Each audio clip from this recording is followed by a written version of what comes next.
You guys fired up? All right, well, you're going to love this next panel. I'm sorry, but all of us were talking in the back, and I'm really excited.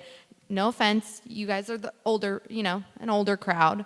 But I hope that seeing these four guys that are about to come out here that are all 40 and under will, first of all, we thank you for paving the way. We thank you for being examples to us, but I hope that it fires you up even more and encourages you for the next generation that are going to try to take what you have done and continue it and make it even greater. So let's keep rolling.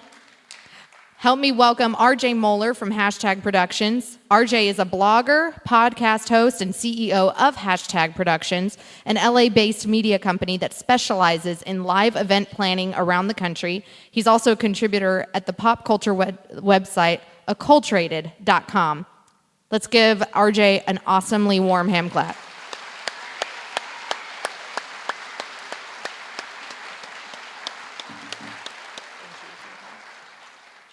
Thank you. Good morning.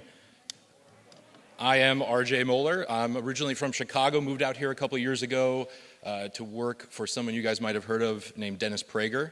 Any Dennis Prager fans? He hired me because I'm tall, is what he said. And he's tall, if you've never met Dennis, very tall, taller than me even. I moved out here with the intent to help Dennis and other folks like him plan live events, reach out to a younger generation through social media and other things. I put together a tour that with Adam Carolla and Dennis Prager. I don't know if anybody been to that, seen those two guys together. Adam was on the show the other day. And so from that, the events went so well, eventually I saw there was a business idea. I studied economics and entrepreneurial activity in college. I also have an MDiv from seminary back in Chicago, so the intersection of faith and economics really interests me. But the reason we're here today, and I'm about to bring out a few friends, is to talk about marketing and messaging and reaching beyond our borders of sort of the conservative world to folks in the entertainment industry, to a younger generation. And we're here because we care about these values, the same values and ideas that you do.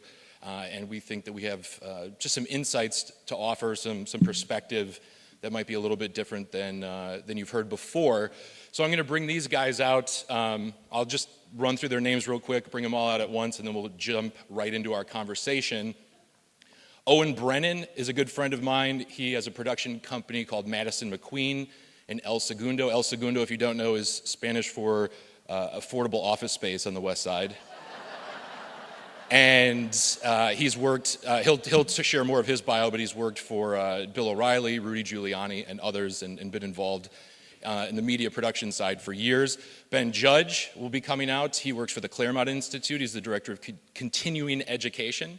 And then James Poulos, who's a columnist for the Daily Beast, Forbes, and the OC and LA Register. So let's bring them out right now. Give them a round of applause as they...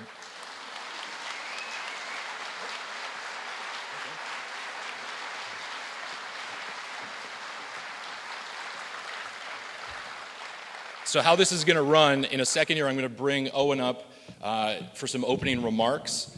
And then we're going to have some questions for these guys. We're going to open it up and have a discussion about marketing, messaging, things that we see as younger folks who are, again, deeply passionate and care so much about the conservative movement, but things that we see, some of the things we're doing right, but some of the things that we could be doing better. So, Owen, why don't you come up, get us started.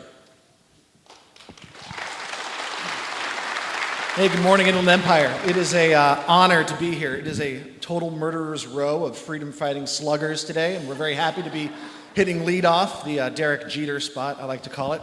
I believe I have some slides ready to queue up there for me. I'm here today to talk about sort of our messaging and reaching a younger audience. We have a big challenge ahead of us. I talk at a lot of events around the country. We talk about how we need to be part of a conversation. People are starting on our side, getting involved in social media, which is great. But really what we need to talk about today in reaching the next generation is how do we talk to people who don't even exist? So we'll get to that in just a second. I'm not quite sure where to point this. There we go. As RJ so kindly said, I used to work as a speechwriter for Mayor Giuliani during the Renaissance of New York City through 9/11. I was a producer for Bill O'Reilly. I worked at the Institute for Justice. If you don't know the Institute for Justice, it's a public interest law firm that sues oppressive government based out of Washington, D.C. They do great work in school choice, property rights, First Amendment issues. My business partners, though, they don't come from this world. They come from another world. They come from, there we go. They're from Hollywood. My business partners at Madison Mcqueen are visual effects artists and really talented editors, and there we go. And they do incredible work, and we came together because our mission is to bring Hollywood production values to the war of ideas. And we've been working with people like Alfonso Rachel, Bill Whittle, Andrew Clavin, every gentleman on stage I've done a lot of work with, batting cleanup to our start off, Kurt Schlichter, Stephen Cruiser, and Tony Katz we've been working with, and helping get free market messages out there to young audiences. But it's a challenge, and so we're going to start off today with just some bad news. And in the 40s, Winston Churchill returned from France with a message that nobody wanted to hear in London, and that's the news from France is not good. And the news from the millennial generation is not good because they are not hearing our message. If we move forward, we'll just tell you about who the millennials are, really. There's millions of them. You sort of break them up there. They were born 81 to 92. There are 73 million millennials out there. They're voting. They're voting in large groups. But more importantly, for my business and what we should all be thinking about is millennial behavior. They're not just one massive group of young people. They actually behave differently. And there's a fulcrum. There's a generational fulcrum out there. And you'll see right in there, in the middle, is about my age, 40s, mid-40s. On the far side are people who wake up every morning, like me. I have a subscription to the Wall Street Journal. I read the Wall Street Journal. I enjoy it. I actually send thank you notes with pen and ink. That's one kind of behavior. But on this side, people are getting their information on cell phones. They're snapping pictures. They're sharing content. Content is finding new audiences because people are engaged with it and they share it, and it goes out through Twitter and social media platforms. And it's very important, and it's something that I don't think when people talk about millennials, they talk about, 13.5% of millennials do this or 20% of millennials do that. But it's the behavior of millennials that's really important that we need to understand in order to get our message out to them. And just to sort of illustrate why we can't believe in statistics and why we can't believe what millennials tell us and we have to listen to their behavior, going into the 2012 election, millennials told us time and time again, in every poll you read, what were the number 1 and 2 issues? Jobs in the economy, jobs in the economy. Millennials were staring at a bad economy. Their friends were unemployed or underemployed. Jobs in the economy were the most important issue. Yet, there we go. They voted for this guy, right? In overwhelming numbers. So we actually did, my firm is a research-based, creative-driven shop, and so we asked people. There were 12 focus groups, 6 different cities. We talked to groups of millennials who we considered persuadables. We got rid of people who would never vote for conservative causes, who would never vote for free market people. We talked to them, and they told us time and time again, and from city to city to city, didn't matter if they were Hispanic or black or white, they kept saying a few different points. One, President Okadi's trying. The economy's hard. It's like math. DC's congested. His heart's in the right place, which is all very nice, right? So we asked them, there's this other guy in the race, though. He's created jobs, billion-dollar corporations through good economic times and bad economic times. Why didn't you vote for this guy? And they told us something that's actually really disturbing and why we're here today, why I'm here today, and sort of my cause to, did it back up one? There we go. Why not Mitt? They said because he's wrong on immigration, he's wrong on gay rights, and the war on women actually worked. And we followed up, we said, but why are those issues important to you? And they told us, they said, Mitt Romney and the GOP were morally wrong on this issue. And that's right when we had our aha moment, the moment where we were like, this is troublesome, because if we go to the next slide, centuries of economic thought say economic liberty is the first moral freedom. If you don't have a right to your life, your liberty, and your property, if the government can tell you what to do with that, they're going to tell you who you can marry, how much you can make, what kind of job you're going to have. So we have lost the fight of economic liberty. No, there aren't millennials who are coming back to us saying that, talking to us about the moral underpinnings of free markets. And that's incredibly disturbing, and it's a problem for our cause moving forward. And I like to call it a lighthouse moment. I'm fairly libertarian, and I've got libertarian friends, and they argue emphatically about the need for us to privatize lighthouses. It's a really important issue to some libertarians. And that's why I call this a lighthouse moment, because listen, my crazy libertarian friend who wants to privatize lighthouses, if we're at a point where we're talking about privatizing lighthouses, we've reformed tax code, we've had school reform, there's rapid school choice, immigration reforms passed, like, when we're talking about privatizing lighthouses, we've won a lot of other issues. So let's win the important issues, and then we can worry about privatizing lighthouses. And I think the conservative movement, we're at this moment where there's a lot of issues that are dividing up, especially a younger base, where we should talk about jobs in the economy. Everything should be coming back to jobs in the economy if we want to bring these people into our movement. Thank you very much. Sorry, back up one to there we go. And this is our challenge. This is the amount of content that goes out online every day. This is the clutter that we have to break through with our messaging. Billions of tweets, emails, texts, this is the content that's out there. And just to show you, this is one last slide I'm going to show you the urgency we have. I'm sure a lot of people here, this is a list of people who have voted for Democratic presidential candidates going all the way back to 1972. But I want to circle two spots here that I think are especially important to our audience. There we go.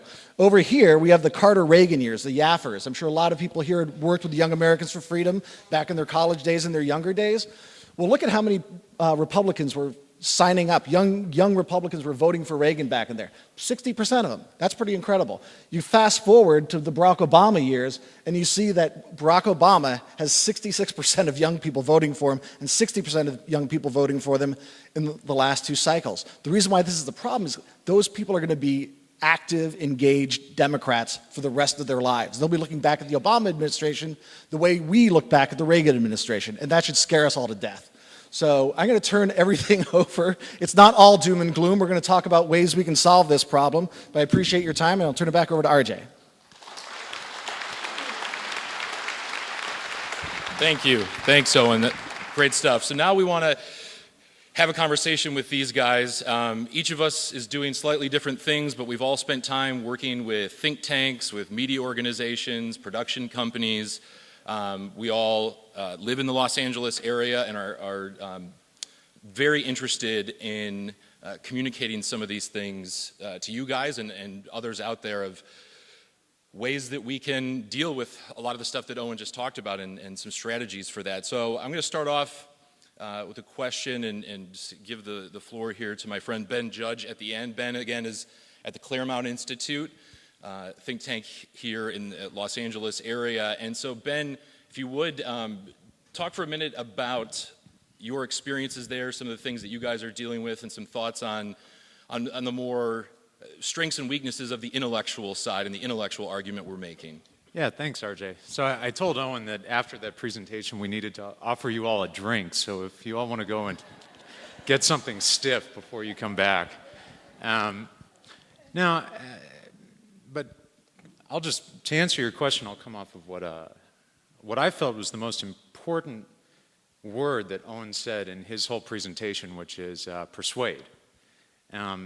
Persuasion has been something that I think, and we've been doing some work on this at the Institute, that we've lost as a measure of how we talk about conservatism. I think one thing that's happened is we all live under this idea that and we go through the movement under this idea that the country is center-right, and that all we need to do is talk about limited government and economic freedom, not really get deeper into the issues, and people will understand and people will come to us. Well, that hasn't worked. I think people in the country, and this is kind of a basic thing, don't think one thing. They are deeply conflicted. They don't all understand exactly why economic liberty is a good idea, exactly why limited government is something that we should aim for, what that even looks like. The type of government that we've had, administrative government's been around a long time, and it's had a pretty big effect on the way we think about our government and citizenship. And so how do you turn that around? You got to make arguments. When you go talk to someone and you say economic freedom produces jobs, we don't just talk about economic freedom because it produces jobs. We talk about it because you cannot have a free society without economic freedom.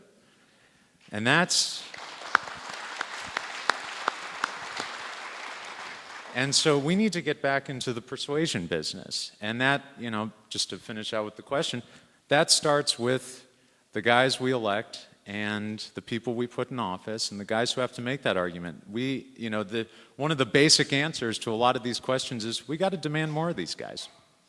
And that's... Thank you. Yeah, it's excellent.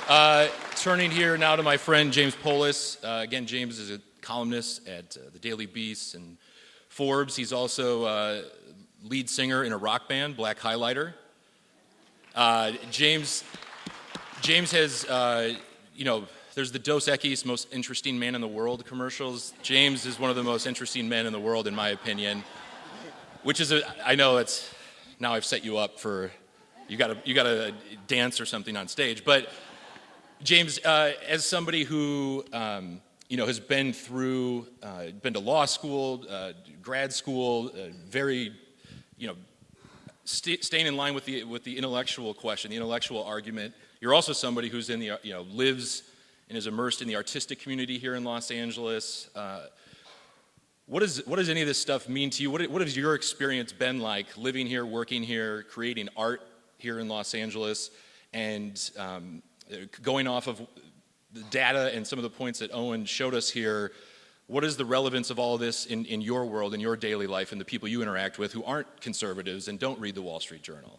Well, thanks, RJ. As I was driving out here, I drove past one of those Dos Equis billboards with this guy sort of gazing out over the freeway, and it said, his beard has been granted diplomatic immunity. So hopefully one day your beard, RJ, will receive the Nobel Peace Prize, since it's so easy to get one of those nowadays. I think we can get your beard in there. It's a good question, and like both my fellow panelists here, economic liberty is something that I would say is essential to a free society and is an important part of the conversation that we want to have with millennials. But I spent 5 years in D.C. The good news is that all the people that I hung out with in D.C. from 2005 to 2010 are now ensconced in the mainstream media, bringing those kinds of messages out in a way that it just wasn't happening 6, 7, 8 years ago.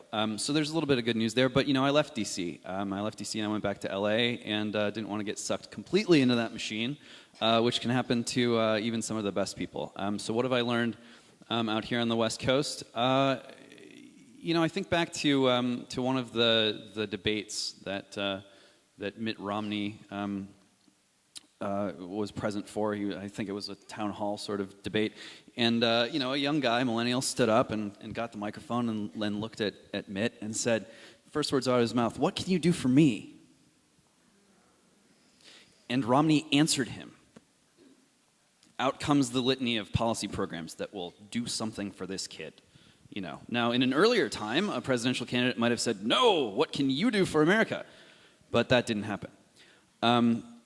That's revealing enough on its own, but there's even something deeper I think we can glean from that moment. This is something I see all the time on the West Coast, is, despite the fact that Silicon Valley's doing all right, a lot of young people are just afraid. They're scared. They don't want to move back in with their parents. They don't know if they can get a job that measures up to what it is that they put in to their college education. They're concerned that they've kind of been scammed and ripped off by an administration that for 8 years has made promises to them that it's failed to deliver on.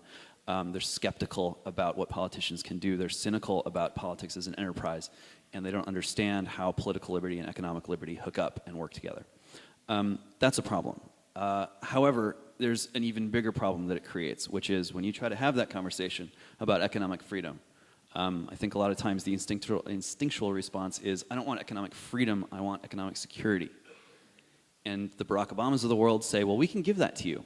Or at least that's what they can claim. Sometimes it turns into, we can give you unemployment benefits until you die.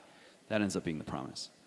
That requires a different kind of response, I think, from conservatives, libertarians, Republicans in general.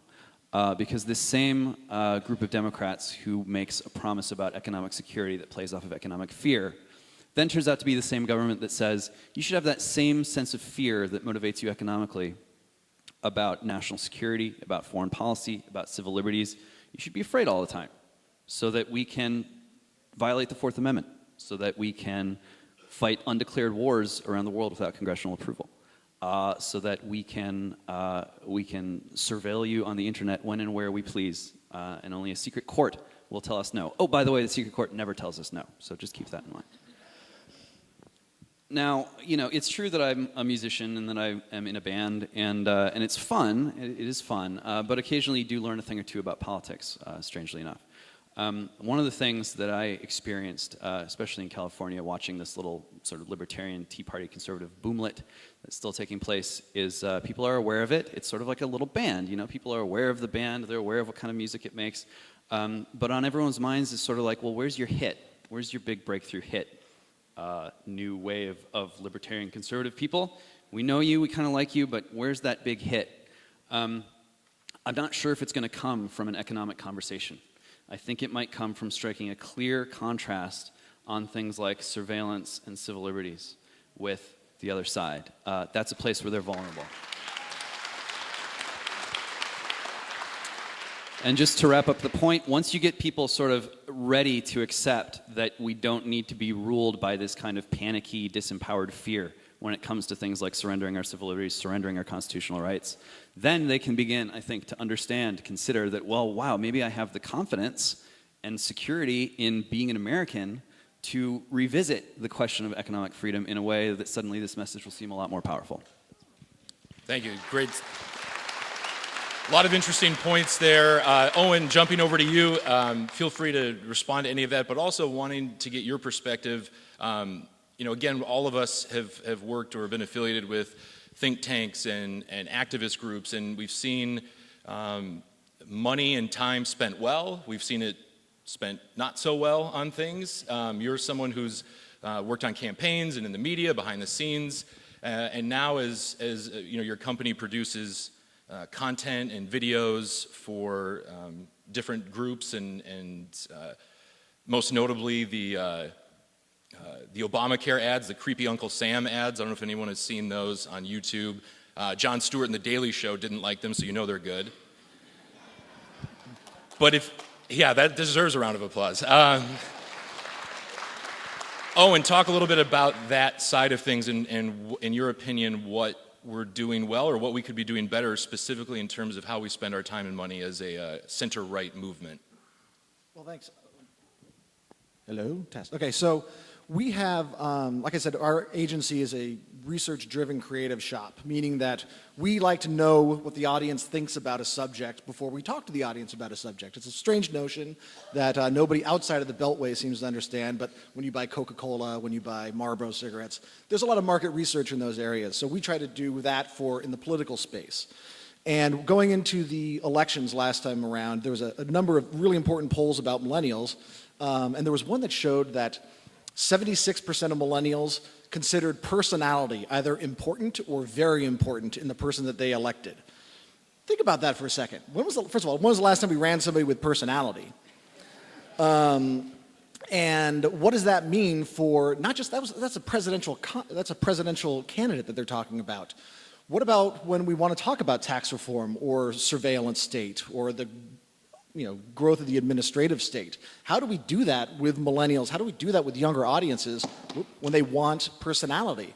So what we have to do is you have to give them content that has personality. And what we view it as, it's experiential marketing. You have to give people content that gives them an experience. It doesn't mean submerging them in an event somewhere. It means giving them a video that makes them laugh, that makes them say, oh, I can't believe they did that. I've got to share it right now. It means giving them content that they can share with their friends.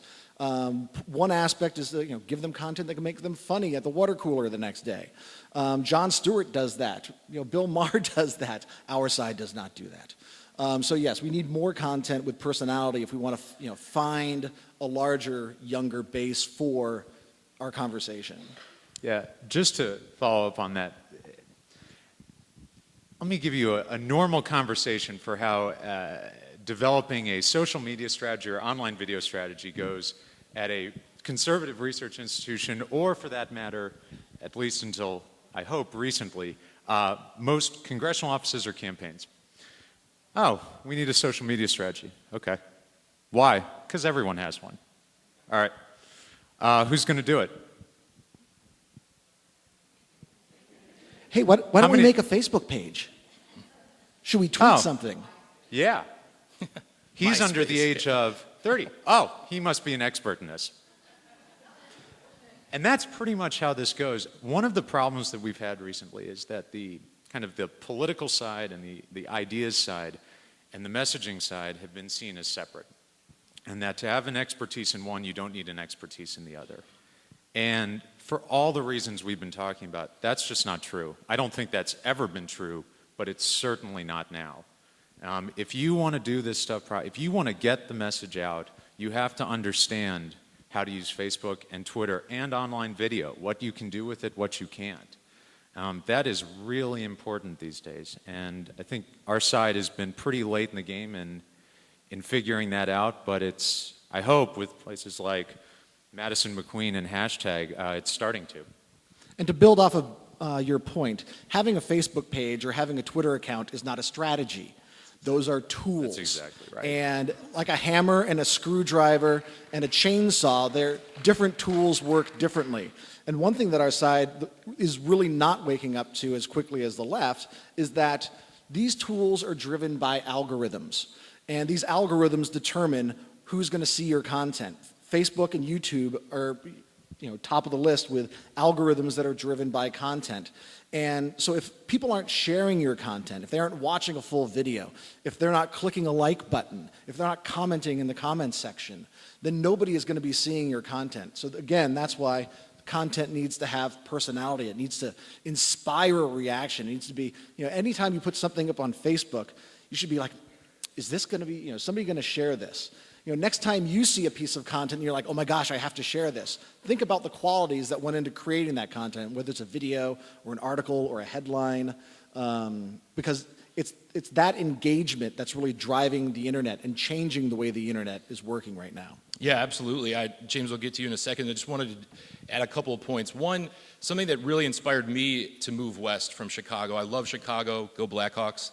But I wanted to be in a place where, as columnist Mark Stein, I'm sure many of you enjoy reading him, something he said a few years ago, when young conservative and libertarians want to change things and change the culture, they tend to move to Washington, D.C. and start working for a think tank or interning on Capitol Hill. And when young liberals and progressives want to change things, they don't really even think about it. They move to LA, they move to New York, they start a band, they start writing a screenplay, they start creating pop culture. And part of it is being in those places. And so for folks out here, you're in the Los Angeles area, encouraging young people, especially in your lives, to maybe pursue a career in learning this stuff, because it goes in line with the whole idea of expertise and pursuing excellence. And that's something on the center right we don't necessarily do. I've had hashtag productions. We plan live events. That's our main focus as a business, and we'll work with organizations and media outlets around the country. And I've had people who run big media conglomerates ask me, well, why would I want more Twitter followers? Why would I want Facebook? So part of it is crazy that they didn't know that that's important, but also sad that no one that they know has explained that to them. And that requires expertise, and that requires people, especially that work in places like LA and New York, that are, have become proficient in running social media accounts for a major, studio that tells stories and is outside of that realm, and trying to get some of those creative types into the discussion. And it doesn't have to all just be people that graduated from prestigious universities with, intellectual pedigree. It can be people that are creative and artistic, and we need those folks to help us tell those stories. James, I want to get you to jump in here as well, but you're somebody who, again, is in the artistic community in Los Angeles and utilizes social media well. What are your thoughts, and how if you could explain to the audience, how integral social media, and especially things like Twitter and Instagram and all this stuff, really is to a younger generation, to the people that you live and work with? Well, yeah, that's right. It's very important, but it's also important to realize that the kids these days are moving a lot faster than I'm sorry to say, even people our age are capable of following. So how many of us in this room right now have a Kik account? It's 0, right? So Instagram is what became more popular for the young people even than Twitter now, and now Kik is where the people are going who are sort of bored of Instagram. So these things are moving really fast. Can you explain real quick what kids? Oh, it's basically it's sort of like Snapchat, which is you can do sort of quick video messages that supposedly don't last forever and they're just sort of gone after you see them. Which, so many applications for this wonderful app. The point is that the tech industry is moving much faster than the political industry. And this is true of entertainment as well. Entertainment, a little bit shakier. Some people don't seem to realize that you can't just keep putting out Spider-Man movies and expect your industry to thrive. But entertainment and tech taken together, this is a fast-moving culture with a lot of change in it. There's a lot of churn. There's a lot of creative destruction. That people in politics usually don't get. I'm sorry to say that people in the Republican Party seem to get it even worse than on average. And worst of all, people on the East Coast who are Republicans seem to be the slowest of all. So on the one hand, yes, it's good to see even the established East Coast consultants start to catch on to the fact that there is this part of the world called the internet that exists. That's really good. On the other hand, Owen, I think we've had this conversation before where some of these guys, conservative people in entertainment have come to campaigns saying, we can do this for you, we can make this look polished, we can do these kinds of ads, we can bring that value. And they're just sort of, they don't get it, they're not interested. And in a way, I think there's really a lot of thinking that needs to be done about the price that the Republican Party and the conservatives more generally have paid for writing off California. You have a huge entertainment industry here. You have a huge tech industry here. And when you write off California, what you get is you write off all the people who come out here to work in those fields. They become default Democrats. You have a bunch of people, including billionaires in Silicon Valley, just had dinner with President Obama. He was in San Jose. He was at the house of the head of Google's, estranged wife. And all those people are writing him checks. And they're not happy with him. They're not happy with the way that he's running surveillance. They're not happy with the way that he's looking at things like education. They're not happy with the fact that when Google creates Google buses to drive their employees to work, they get assaulted by Marxists. They're not happy with that thing. They're not happy when Chris Christie tells Tesla they can't sell cars in New Jersey. Yet they're writing President Obama checks. That's what happens when the Republican Party writes off California.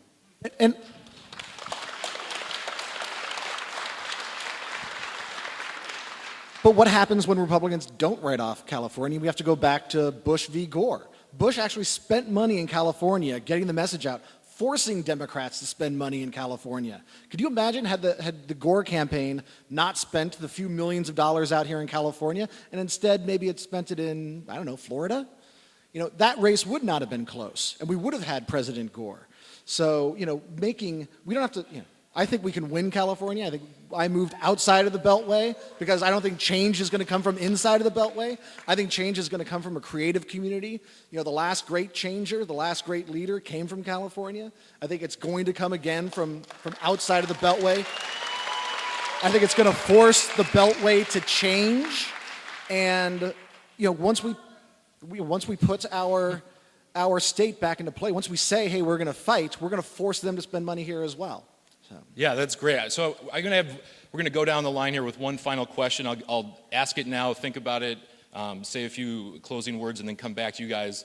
The question is, 15, 20 years from now, if you, what would you do today if you were in charge of whichever organization you work for, a media outlet? What's something that if you could change right now about the center-right, conservative, libertarian, Tea Party movement, something that you see that we really...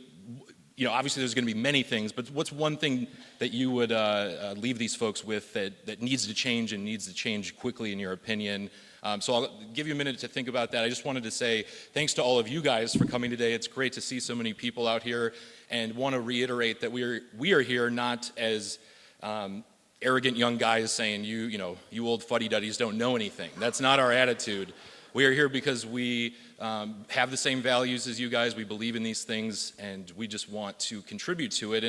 And thanks to Brad Anderson and KTIE and United Inland Empire and for having us out here. It's a great honor to speak today. And so I'll start off with my answer, and I would say One thing that I would change, again, we plan live events, #pros.com is where you can go to check out what we've done, what we're going to be doing, and our whole goal is to try to bring together the most interesting conversations we can, but something that really becomes frustrating quickly and has been for the past year since starting the company is a lot of folks on the center right have a mentality of, all right, I have my little kingdom, my little fiefdom, and that's all. And I don't want to co-brand things. I don't want to work with other people. I want it to be my own little thing. Now, sometimes that's necessary and you want your name on stuff, and I understand that. But something I would change is just opening up the floodgates to start working together in a real way.